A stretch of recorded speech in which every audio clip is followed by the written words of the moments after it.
Aji, how are you? Good, bro. This guy is looking tired. I'm exhausted. Yeah, I see. How are you, dog? I'm good, man. How you doing? I'm good, man. Yeah, Thank you for coming. Yeah. So I want to speak a lot about your musical process because I was in the studio with you the other day when we were recording, and I could see that you want to make sure that everything is going according to detail. Yeah. And it's going as how you would like it to sound. So I want you to take me through your musical process. How does your process of writing start as Touchline? Yo, man.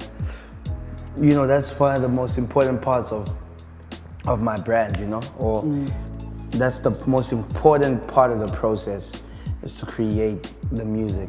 And I think that's why I'm so, you know, I don't compromise when it comes to that, because you only get to, you know, you got a million chances to get it right, but once it's out, it's only out once, and you can't change it after that, you know? So rather you take longer to, you know, fix the things that you want to fix, catch the vibe that you want to catch, use the words that you want to use. That's how I think, you know? So even when I was working with, you know, 4IM, you know, very talented girls, it was just a matter of like fine-tuning certain things that I felt like could get the message across stronger for the listener, you know? Yeah. Do you ever like get into the studio with more than 2 or 3 concepts? Do you ever get into studio with like multiple concepts? No, not really. I mean, normally idea one, then maybe if I need to change it, I will. But I mean, going into the studio, it's never a case where I feel like, or I come with like 2 different concepts or 2 different ideas. It's normally just one thing. And I'll be sold on that one thing, you know. When I start scripting it, I'm sold on it already. Do you like, before you write, do you like make notes, and what do you call that thing of writing different words on a piece of paper? Plotting. Do you like plot before you go into the studio? No. You never? I don't really write notes. I mean, I do write notes in the sense, you know, I record an idea, maybe a melody, you know, a few days before I actually get into the studio or whenever. Then I'll record the melody on my phone, just so I don't forget it. I also write a lot of lyrics down as I move, you know. If I think of something, I write it down. You know, it will come in handy when I write a verse and the story is coming together and it's just missing that one fire line. And then you put it on. Yeah, then I take that line. I'm like, it's gonna take us home. Yeah. So another thing that I've always wanted to ask you is, in your process of writing, right? Do you ever consider the feelings of the audience, or you just express yourself? Nah, I always considered how the audience would receive it, you know? And that's why the words you use are very important. Has there ever been anything in your songs where you felt like, I shouldn't have said this on a record? Yeah. Which one is that? Or is it a matter of like, you said it, but you felt like you could have like went deeper, or you could have said it better?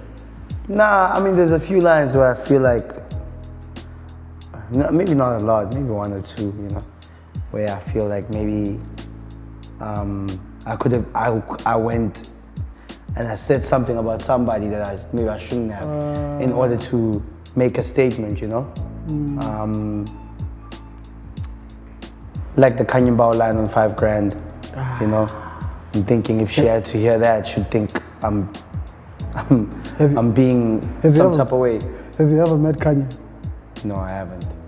You know, but you know, right now, because when I wrote that song in 2017. I was really not even on the radar, you know. I was just a kid, and I feel like right now, if she ever had to hear it, she'd be like, I've built a name for myself right now, you know? And it's like, oh, so this boy is saying that about me. But it's like, no, I said that 5 years ago when I was a little younger. You understand? And also, I don't feel like it's open to interpretation.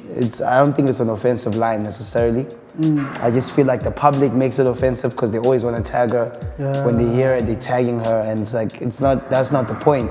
The point was about black empowerment. And yeah, people because people love it when somebody speaks ill of somebody else. They just take it and they take it to the top. And they love controversy. Yeah, they love controversy. And I mean, I didn't call up at the time. I was just making a statement or making a point.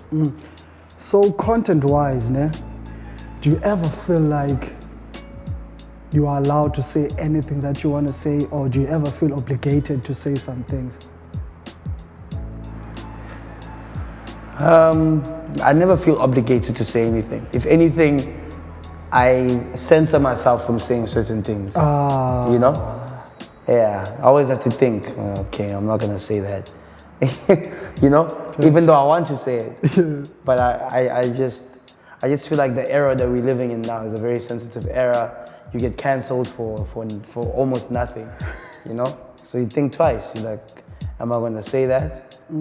Or how are they gonna interpret it? Because I know what my intention is, but how are they gonna interpret it? And if they decide that they wanna interpret it in a way that you didn't say it, it's not up to you anymore. Yeah, shit.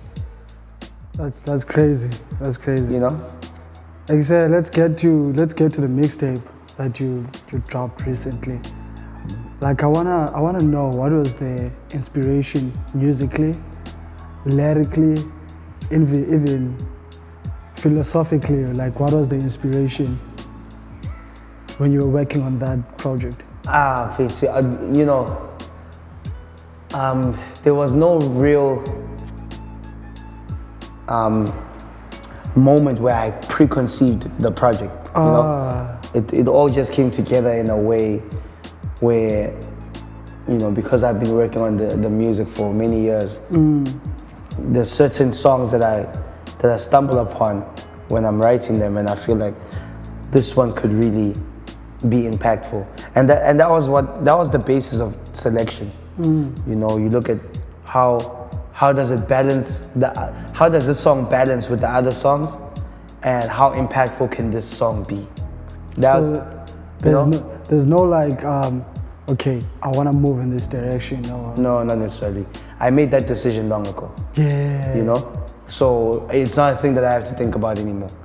You know, now it's about, it just comes naturally. What's the best thing to say? What is the best way of saying it? You know? Yeah, that's crazy. That's crazy too. I'm getting a lot of chills in a few minutes. So I want you to take me back to a 10-year-old Touchline. What music were you listening to? And that music that you were listening to, was it always your choice, or was it the music that people around you were playing?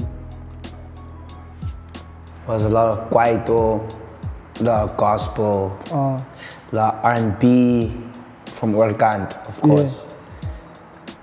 Yeah. Hip hop, Orkant, of course, Kanye West, Eminem, and a few other hit songs that were existent at the time. I remember I used to love Welcome Back by Mace. I remember I bought an Eminem album, Eminem Show. The Eminem Show, yeah. I remember Through the Wire just broke into the game. Yeah. Kanye West. Yeah, when I was younger, man, those are the songs that I used to listen to. Abuma Figizolo, a lot of kwaito, like I said, also. Yeah. I was exposed to a lot of different sounds. So how does hip hop find you? It's and this is a story I don't tell enough. Either things. I rap hop because of John Cena. John Cena, like the wrestler. Yeah. So the first time I he used to rap. He used to do like. You a bit masculine. He used to rap in the ring. Before a fight, or no, not before a fight. He'd have these segments where he comes and he just talks. He's rapping, And I remember I was inspired by that. Then I heard, then I would also hear the Eminems, the Kanye Wests, and I'd build like a liking for this thing. So I'm a script, and yeah, I never looked back from there. But that was when I was still very, very young, before I actually made the decision that I'm gonna start rapping, yeah. So if you're saying you were watching a lot of wrestling, that means you were watching a lot of TV, right? Yeah, as a kid, I was watching a lot of TV. How did TV, films, wrestling as well inspire you, like in terms of writing? Because there's a lot of inspiration that you take visually as well. Yeah. Ah, man, a lot, man. Look, like for instance, Bugatti movie, you learn a new word, you learn a new phrase, you learn a new way of saying something, and all those things, they stay in your subconscious. And by the time you know it, you're a very intelligent person.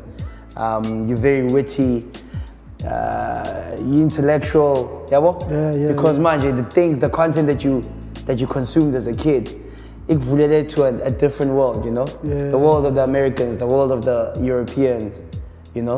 Where you weren't just exposed to South African content, you're exposed to great actors like the Will Smiths and Denzel Washingtons, you know?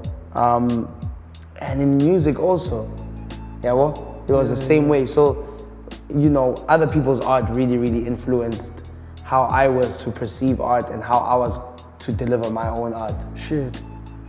So you also speak about the direction and the mood of Soon 2 was not a recent decision. It's something that you've decided a long time ago. And is it safe to say that's your direction that you're gonna be taking like forever, or are you always gonna evolve as an artist? What would you say the direction is of Soon 2 if you had to give me a... What are you saying? What would you say the direction is? Yours. Of Soon 2. Of Soon 2. Yeah, what am I doing there? What I take a lot from Soon 2 is, in terms of subject matter, you speak about stuff that are happening, like around you and around the country. And in terms of sound, I did hear like a track that would sound like the piano, and at the very same time, I did hear conscious rap, and at the very same time, I do hear happy music like Amasi, you understand, and Abafana Nice, so it's Abafana Hot with KO. Yeah. So the direction I would conclude as saying it's more South African orientated. Yeah. How would you describe it? You know, maybe I don't have a description for it because I try so many different sounds on a daily basis. You know, there's a lot of piano influence, definitely. Yeah. But it's only an influence. I don't have a piano song, but you know, I'm definitely influenced by the sound. It's very inspirational what the guys have managed to do with it. And because it's so South African, I'll just take from it. And I'm enjoying it because the other guy. Yeah. And you know. And you put some elements into whatever. You know, and that balance, that balance of being a true lyricist, but also a good musician in terms of how you approach your music sonically. I think that's what makes people believe in me, you know? That's what makes them go, okay. This guy, I can believe this guy. Yeah. I'll tell that guy, see, and slightly in his music, it's very to the point. Speaking about the lyrical content, like what you do now is very scarce, because people are often followed because of their style. They are big hit records. As you were saying, like you're not planning on jumping into amapiano, but it's something that you are able to infuse into your music. What inspires your depth in terms of lyrical content? Because I can always feel that whatever that you say on a song is really coming from you, like deep, deep, deep. Yeah. So is that also not a conscious decision? Is it something that comes out naturally?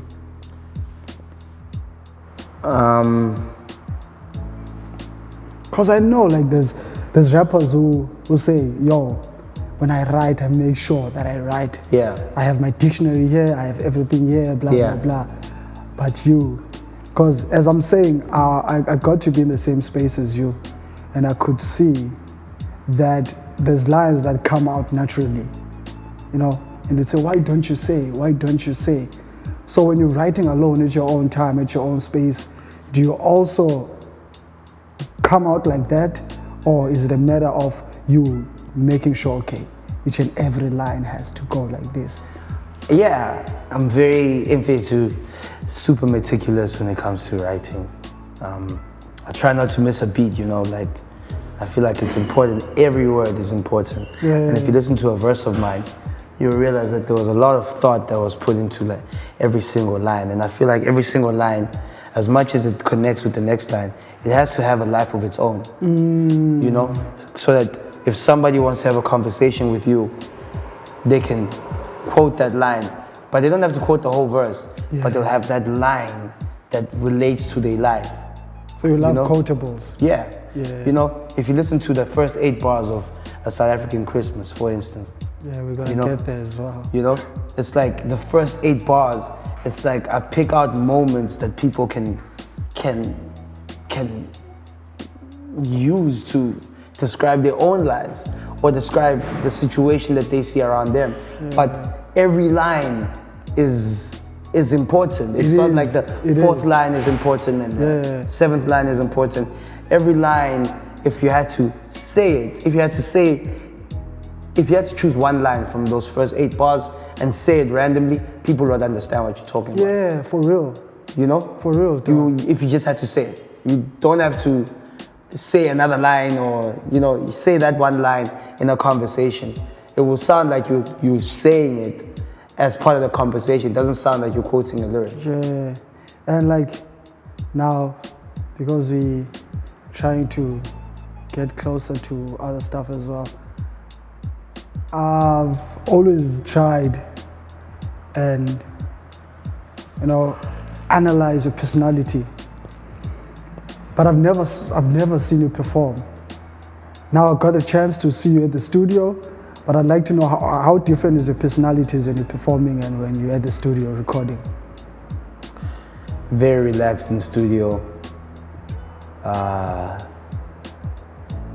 think that's the only explanation, In the studio, I'm very relaxed, I'm very chilled, and I have more time to create the impact that I want to create.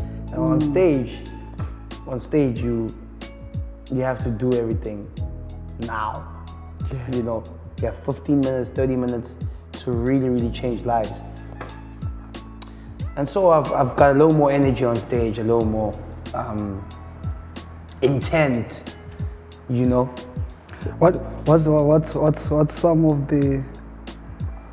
the reaction that you've ever got for your music when you're performing that you were not expecting, either bad or good?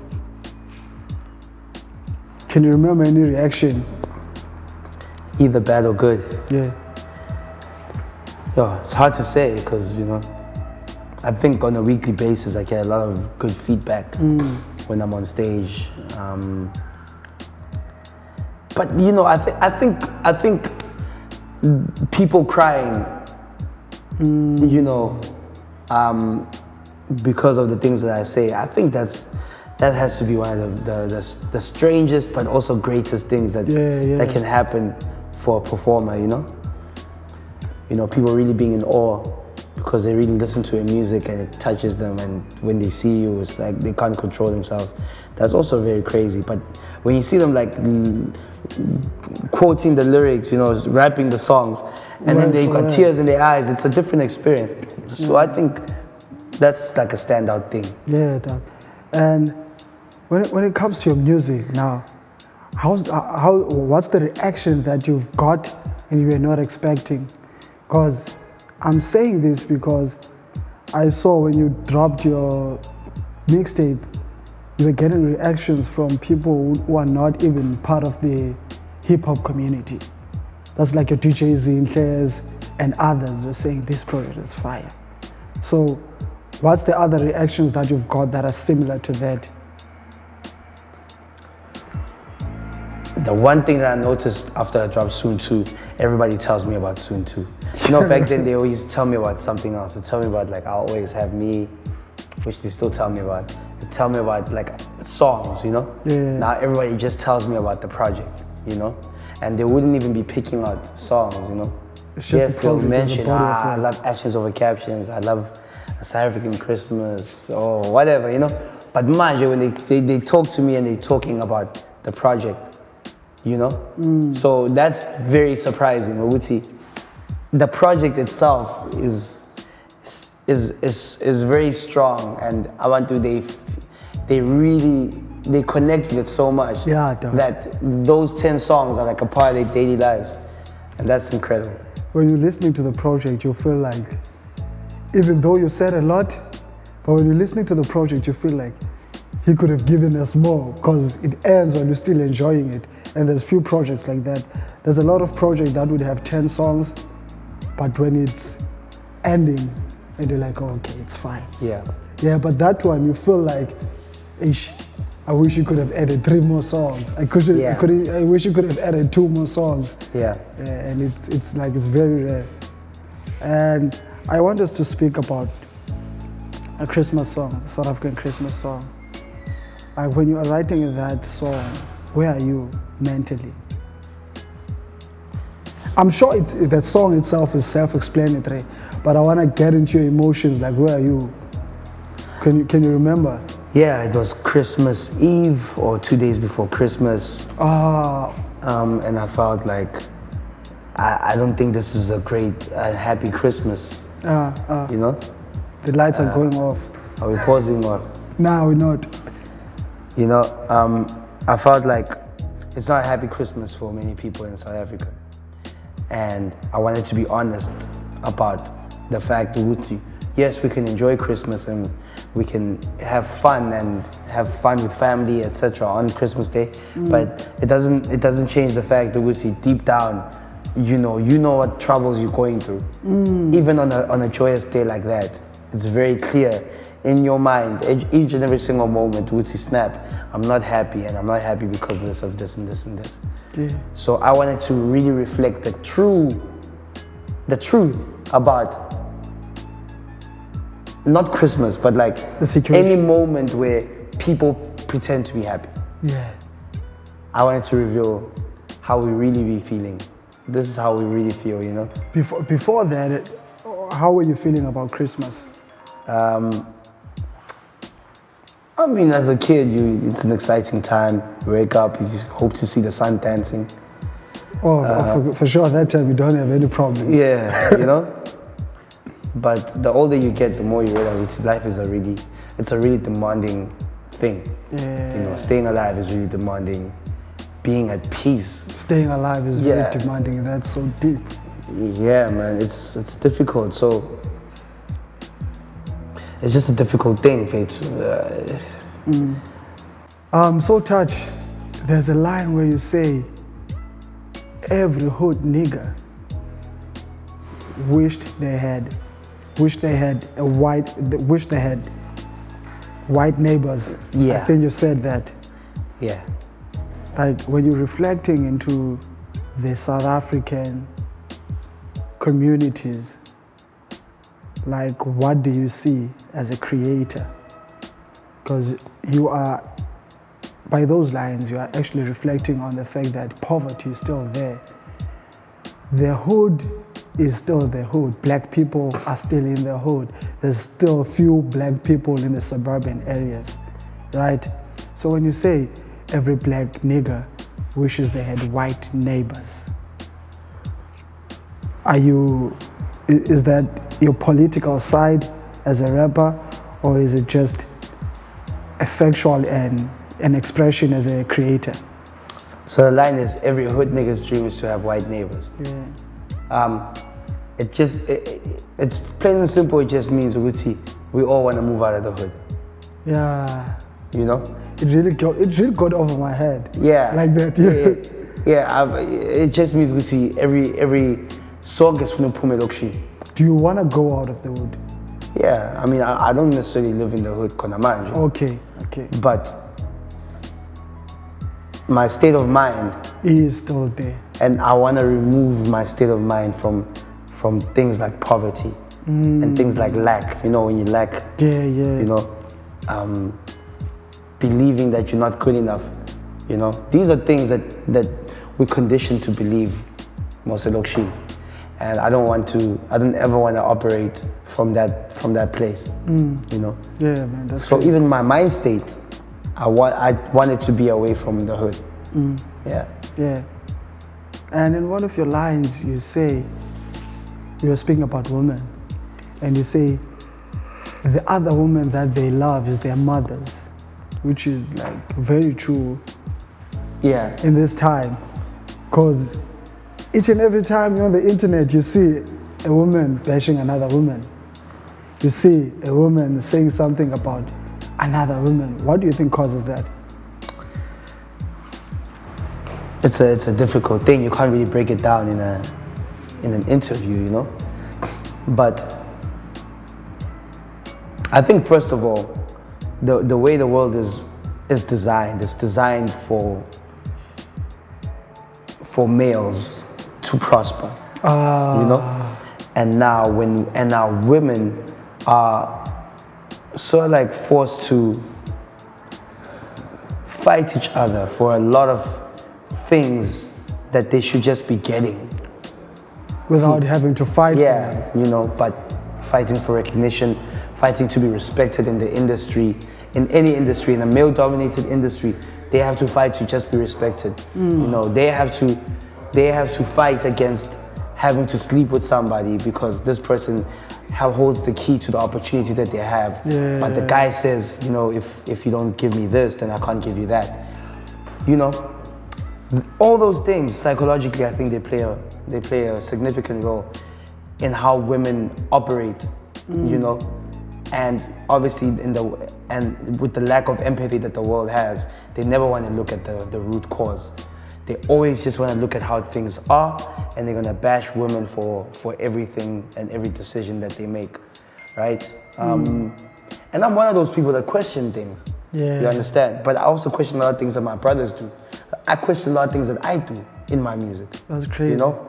So I leave no stone unturned when it comes to society and the things that I see. I ask the questions and I make the observations and I put them on record. Yeah, well? Yeah. But I do think Gucci like there, they have it a little hard, and that creates the competition that they have amongst each other. Yeah, you know, competing for a man, you know, competing for a bag, competing for a job, right? And they never feel like they're competing against males, so because males have it covered already. Now, when they get into that industry, whether they're being lawyers, whether they're doctors or whatever, they're gonna compete with the next woman that they see. With each other. Because there's limited space for the women in that industry. And you can't blame women for being like that. Yeah. It's like black people. If you get into a company and there's 100 of you guys, there's 95 white people, and then there's 5 black people. You sort of feel like the people that you're going to be competing with to stay in that company, it's going to be the 5 black people, or the 4 other black people besides you. So it's all about marginalization, Katie, you know? Yeah. When people have been marginalized, the energy is to try and fight each other to get to the top. Yeah. One more thing that I wanted to ask before we wrap it up, because we have to go to the airport. Yeah. What's been your biggest highlights after Soon 2? Because I'm sure a lot has changed. Your numbers have changed. Your accolades have changed. I wish I changed my real numbers. Yeah, I really. Is it hectic like that? Yeah, it's crazy, man. Yeah. But it's positive more than anything, you know? A lot has changed. The perception around me is really positive. I'm getting to travel a little more. Yeah, well, getting to see places like Cape Town a lot more often.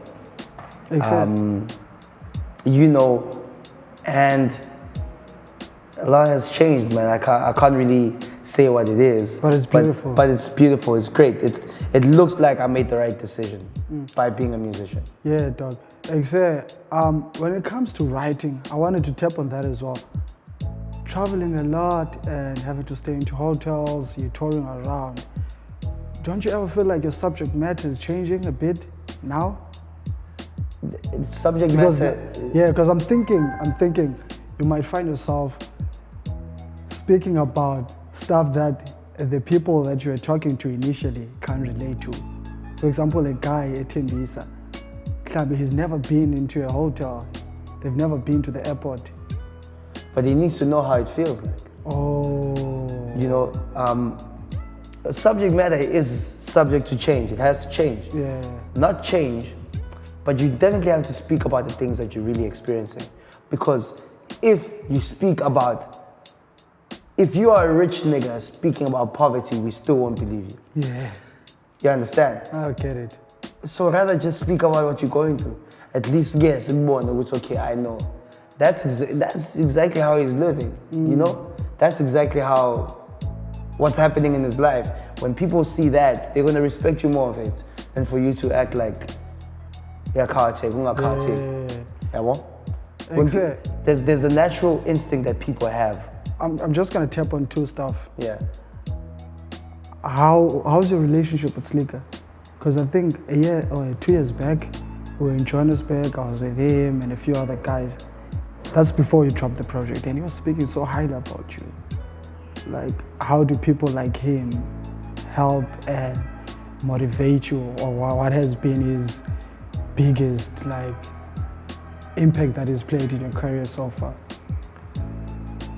Slikour is a very forward-thinking OG, you know? And I think that's why he's so respected, and that's why I respect him also. You know, my relationship with him, obviously, I'm signed to his distribution.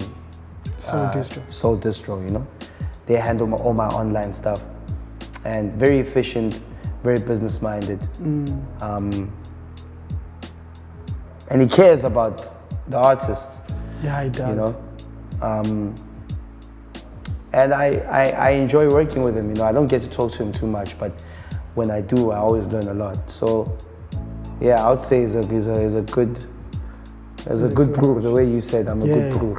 Yeah, he is. Yeah. Before we wrap it up, man, I want to ask you this: what is it that you want people to remember you for?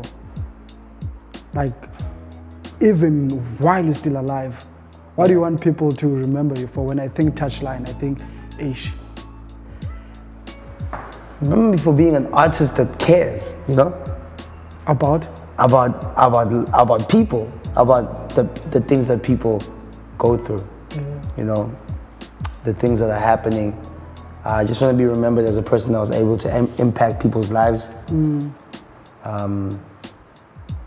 know, change people's thinking, make people believe in themselves, but just a person that loves people, you know? I want to be remembered for that, you know? Even beyond the music, I just want to be remembered for having a good impact on people, you know? Whether it's a small interaction or if it's in a larger scale, like being on stage and in front of 30,000 people. But the impact must be very real. Yeah. Yeah. Touch, thank you so much, Jama.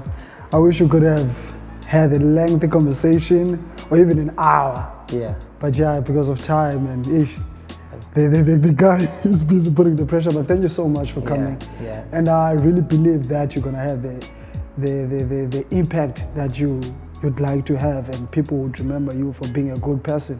Because even sitting here right now, continuing with the interview, while you know you have to be at the airport, that's a sign of being a good person. Thank you so much, Jama. Thank you, bro. Can't wait to see you again.